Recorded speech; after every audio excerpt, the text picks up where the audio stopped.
The harsh, metallic click of stainless steel surgical clamps echoes off the sterile, white-tiled walls of the state-funded hospital. The heavy, sweet, and suffocating chemical odor of ether fills your lungs, dragging your consciousness down into a thick, artificial darkness. You are lying on a cold operating table, entirely paralyzed, completely surrendered to the authority of the men standing over you in pristine white gowns. You came to this charity hospital because of a sharp, agonizing pain in your lower abdomen. The diagnosis was simple, routine, and highly common: appendicitis. The smiling physician assured you that a quick standard incision would cure the infection and send you back to your family within the week. You trust him.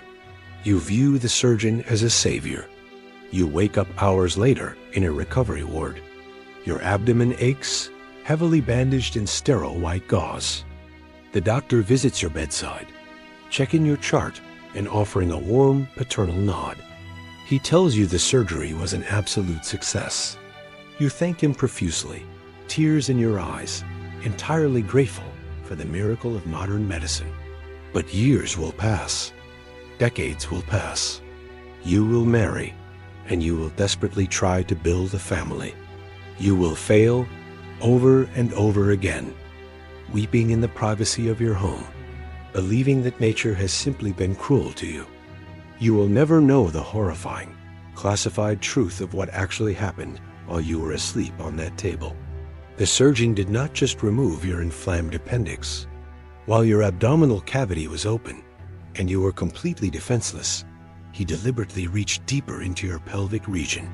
With a few precise, highly calculated snips of his surgical scissors, he permanently severed your fallopian tubes. He didn't just cure a stomach ache. He secretly, permanently amputated your ability to reproduce. He eradicated your future children, your grandchildren, and your entire genealogical lineage from the face of the earth. Welcome to the darkest, most heavily censored medical conspiracy of the 20th century. The United States government and the elite medical establishment systematically wiped millions of bloodlines off the demographic map, using the surgical scalpel as a weapon of silent, bureaucratic social cleansing. If you have the psychological endurance to face the forensic reality of institutional betrayal, hit the like button right now. It is the absolute price of admission to the restricted archives. We are about to execute a clinical audit of the era when American doctors decided to play God with your family tree. You think the hospital is a sanctuary for the vulnerable.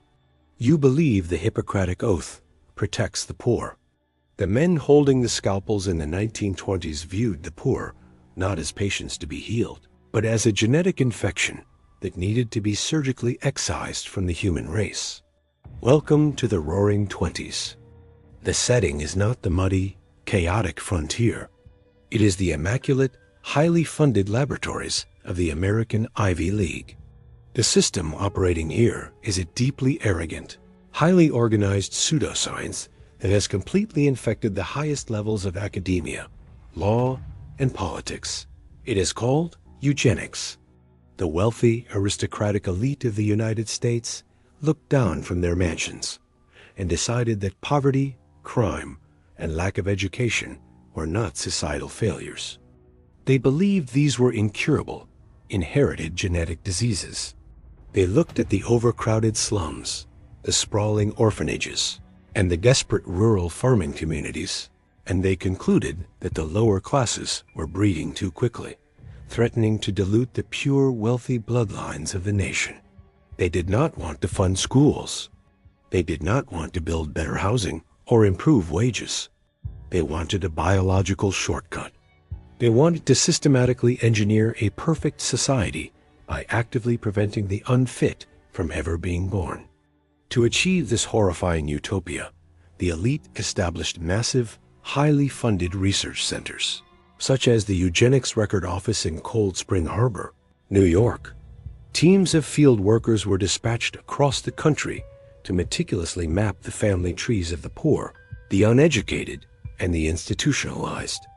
They drew massive, highly detailed pedigree charts on heavy parchment. If your family was poor, if you had a relative with epilepsy, if a woman in your family had a child out of wedlock, or if you simply scored poorly on a highly biased, culturally specific intelligence test, a government bureaucrat in a distant office took a heavy red ink stamp and marked your family tree as feeble-minded, defective, or socially inadequate. You were biologically condemned without a trial. You were placed on a state-sponsored hit list. But the scientists and the politicians faced a massive logistical problem. They could not simply execute the people they deemed inferior. They needed a method of elimination that was silent, permanent, and disguised as medical care. They needed to turn the nation's doctors into an army of genetic executioners. To do this, they required the absolute, unquestionable protection of the highest court in the land. They needed to legalize the surgical mutilation of innocent citizens. The horrifying turning point occurred in 1927, inside the echoing marble halls of the United States Supreme Court. The case was Buck v. Bell. Carrie Buck was a young, impoverished woman living in Virginia. She was a victim of a brutal sexual assault, resulting in an out-of-wedlock pregnancy. To hide the scandal of the assault, her wealthy foster family committed her to the Virginia State Colony for epileptics and feeble-minded. The state bureaucrats looked at Carrie, her mother, and her infant daughter, and saw the perfect opportunity to test their new eugenics laws. They labeled all 3 generations of women as feeble-minded and ordered Carrie to be surgically sterilized against her will. Her case went all the way to the Supreme Court. You would expect the highest legal authority in a free nation to violently strike down the concept of state-mandated bodily mutilation. You would expect the Constitution to protect the absolute fundamental human right to reproduce. Instead, the Supreme Court delivered a crushing, catastrophic betrayal of the American public. Supreme Court Justice Oliver Wendell Holmes, Jr., a highly respected and celebrated legal mind, wrote the majority opinion that condemned Carrie Buck and millions of others to the surgical table. His words remain one of the most chilling, arrogant, and vicious sentences ever recorded in American legal history. He wrote, "It is better for all the world if instead of waiting to execute degenerate offspring for crime, or to let them starve for their imbecility, society can prevent those who are manifestly unfit from continuing their kind. 3 generations of imbeciles are enough." With a single slam of the judicial gavel, the Supreme Court of the United States handed every single state hospital, asylum, and charity clinic a legally bulletproof license to perform mass, unconsented sterilizations on anyone the state deemed unfit. The floodgates were violently thrown open. The medical establishment was fully weaponized. The state boards of eugenics established strict quotas. Hospital directors pressured their surgical staffs to increase the numbers. The hunt for the defective bloodlines began, and the trap was set exactly where the vulnerable had no choice but to walk into it: the charity hospitals of the American South and the rural Midwest. Let us clinically dissect the exact, localized mechanics of this bureaucratic nightmare. The state did not always send armed guards to drag people out of their homes. They didn't have to. Poverty and illness naturally drove the victims directly into the waiting arms of the eugenicists. This brings us back to the cold, white-tiled operating room. The practice became so incredibly common, so routine in the charity hospitals of the Deep South, that it earned the dark, deeply cynical medical nickname, the Mississippi Appendectomy. A young, impoverished woman, often a minority or a rural farm worker, would be admitted to a state-funded clinic for a completely routine minor procedure. It could be an inflamed appendix. It could be a minor hernia repair. It could simply be a woman arriving in labor to deliver her first child. She signs a dense, complex admission form she cannot fully read. She is placed under heavy anesthesia.